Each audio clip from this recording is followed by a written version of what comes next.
Reporting है इधर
గురుస్వాములు మన అందరు కలిసి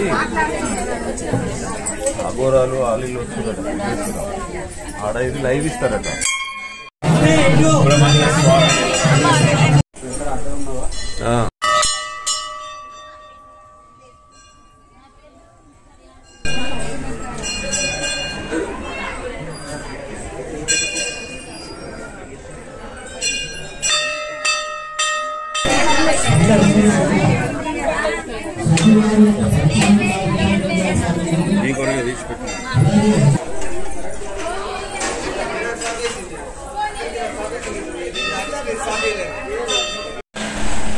ఇక్కడికి దగ్గరలో ఉన్నటువంటి జక్రాన్పల్లి వస్తువులు ఒకళ్ళు వచ్చిన తర్వాత వాళ్ళకి ఏం జరిగిందో అక్కడ ఊరు మొత్తం చెప్పుకుంటే ఒకళ్ళ తర్వాత ఒకళ్ళు 11 మంది ఒకేసారి వస్తే దాని విశిష్టత ఏంటి అంటే వీళ్ళంతా పోయి అక్కడ చెప్పుకోవడం జరిగింది. ఎప్పుడైతే హరిహర క్షేత్రంలో సుబ్రహ్మణ్య స్వామి దర్శనం చేసుకొని వాళ్ళ మొక్కులు చెల్లించుకున్నారో ఆ రోజే అక్కడ జక్రాన్పల్లి ఏరియాలో ఎయిర్పోర్ట్ డిక్లేర్ అయింది. అందుకొరకు జక్రాన్పల్లి నుంచి ఆర్మూర్ నిజామాబాద్ వస్తువులు అందరూ ఇక్కడికి వచ్చి అక్కడ వాళ్ళ కోరికలు ఎదుర్కొంటే అక్కడ భూములన్నీ ఎక్కువ రేట్ అయింది కనుక ఆ సుబ్రహ్మణ్య స్వామిని ఇక ఆయనే మా ఇంటి దైవం అనుకుంటూ ఆరాధిస్తాం.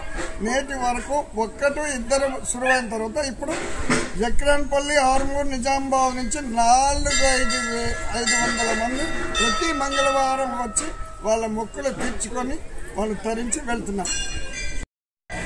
క్షేత్రం ఇక్కడ పురాతనమైనటువంటి మల్లన్న వెలిసినటువంటి క్షేత్రం. ఆ మల్లన్న క్షేత్రాన్ని బిందువుగా తీసుకునే, కేంద్ర బిందువుగా తీసుకునే ఇక్కడ అయ్యప్ప స్వామి యొక్క హరిహర క్షేత్రం అనేటటువంటి ఆలయాన్ని నిర్వహించడం జరిగింది. ప్రత్యేకంగా సుబ్రహ్మణ్యేశ్వర స్వామి వారి దగ్గరికి వచ్చేటటువంటి భక్తులు ఏంటంటే పెళ్లిళ్ళు కానటువంటి వాళ్ళు కానీ, సంతాన ప్రాప్తి కలిగినటువంటి వాళ్ళు కానీ, ఉద్యోగాల్లో జాప్యం జరిగినటువంటి వాళ్ళు కానీ, అలాగే విదేశాలకు వెళ్ళేటటువంటి వీసాల సమస్యలు ఉన్నటువంటి భక్తులు కూడా ఇక్కడికి వచ్చి ఆ స్వామివారికి 11 లేదా 16 వారాలు స్వామివారి యొక్క అభిషేకంలో పాల్గొని 72 ప్రదక్షిణాలు స్వామివారికి చేసి వెళ్ళినట్టయితే వాళ్ళు 3 వారాలు 4 వారాల్లోనే వాళ్లకు సంపూర్ణమైనటువంటి ఫలితం దక్కడం వలన భక్తుల రద్దీ రోజు రోజుకు పెరుగుతుంది. ఎలాంటి పబ్లిసిటీ చేయకుండా, ఎలాంటి ఇదానికి కూడా పోకుండా కేవలం భక్తుల యొక్క అంటే ఒకరి నోటితో ఇంకొకరికి చెప్పుకోవడం వలన ఈ జనాలు ఇంతటి భక్తులు పెరగడం అనేటటువంటి విశేషమైనటువంటిది ఇక్కడ. కావున ఇంకా భక్తులు కూడా క్షేత్రానికి విచ్చేసి మీకు ఉన్నటువంటి దీర్ఘకాలిక సమస్యల నుంచి బయటపడవలసిందిగా ధర్మకర్తలు వినోదమ్మ మురళీరెడ్డి తరపున, అలాగే మా గురుస్వామి మూర్తి గారి తరపున అందరినీ కూడా ఆహ్వానిస్తున్నాం. స్వామి శరణమయ్యప్ప, స్వామి శరణం, స్వామి శరణం. ఇక్కడ సుబ్రహ్మణ్యేశ్వర స్వామి క్షేత్రంలో 25 సంవత్సరాల నుంచి భక్తుల కోరికలు శీఘ్రంగా నెరవేర్చే మనస్తత్వం ఉన్న దానికి వచ్చిన భక్తులు 72 ప్రదక్షిణాలు చేసి పాలతో అభిషేకం చేసి వాళ్ళ కోరికలు నెరవేరుస్తారు. ఎంతో మందికి స్పాట్గా రిజల్ట్ కూడా వచ్చింది. 72 ప్రదక్షిణాలు చేసి ఆయనకు అభిషేకం చేయడం వల్ల మనకు ఉన్నటువంటి కోరికలు నిర్వహిస్తున్నాయి. ఎందుకని ఈ నిర్మల్ జిల్లా చుట్టుపక్కల నిజామాబాద్ కానీ, హైదరాబాద్ నుంచి కూడా ప్రతి వారం వచ్చే వాళ్ళు ఉన్నారు. ఇక్కడ కొరుట్ల, మెట్కెళ్ళి, ఆదిలాబాద్ అవసరాలు కూడా వచ్చే వాళ్ళు ఉన్నారు. స్వామివారికి అభిషేకం చేసి మనసులో కోరుకుంటే తప్పకుండా వాళ్ళ కోరికలు నెరవేరుతవి. అలాగే రేపు వచ్చే శుద్ధ షష్ఠి రోజున కావడి పూజ, సుబ్రహ్మణ్య స్వామికి కావడితో పాలించుకోవడం చాలా శ్రేష్టము, మనసులో కోరిక నెరవేరుతుంది. కాబట్టి రేపు దాన్ని విశిష్టంగా పెట్టి బాజాబందులతో కావడిని నిలుపుకుని స్వామివారికి ప్రత్యేకంగా ఆరోగ్య ప్రదాత వివాహ కాని వాళ్ళకి కూడా తప్పకుండా వివాహం చేయడానికి ఆయన అనుకూలత కల్పిస్తాడు. కుజదోషం ఉన్న వారికి, కుజుడికి ఆయన అధిపతి సుబ్రహ్మణ్య స్వామి. కుజదోషం ఉన్న వాళ్ళు సుబ్రహ్మణ్య స్వామి ఖచ్చితంగా పూజ చేయాలి. ఒక 11 మంగళవారాలు చేస్తూ స్వామివారికి అభిషేకించి తప్పకుండా వారి కోరిక నెరవేరుతవి. మరి ఇంతమంది జనాలు వస్తున్నారంటే వారి యొక్క కోరిక నెరవేరితేనే స్వామివారికి వస్తున్నారు. ప్రతి వారము ఒక 10 మంది అన్నా స్వామి మా కోరికలు మేము అనుకునే జరిగింది మాకని చెప్పేవారు ఉంటారు ఇక్కడ. అందుకని స్వామివారిని పూజిస్తూ ఈ హరిహర క్షేత్ర స్థలం యొక్క ప్రభావం వల్ల ఇక్కడ ఉన్నటువంటి ప్రతి దేవతకి ఒక శక్తి, ఒక కోరిక నెరవేర్చే యొక్క స్వభావం ఉన్నది. కాబట్టి అందరూ స్వామివారిని దర్శించుకొని ఇంకా అధిక సంఖ్యలో పాల్గొని స్వామివారి కృపకు పాత్రలు కావాల్సిందిగా కోరుతున్నాము. హరి దేవసేన సుబ్రహ్మణ్య స్వామి భగవానికి జై.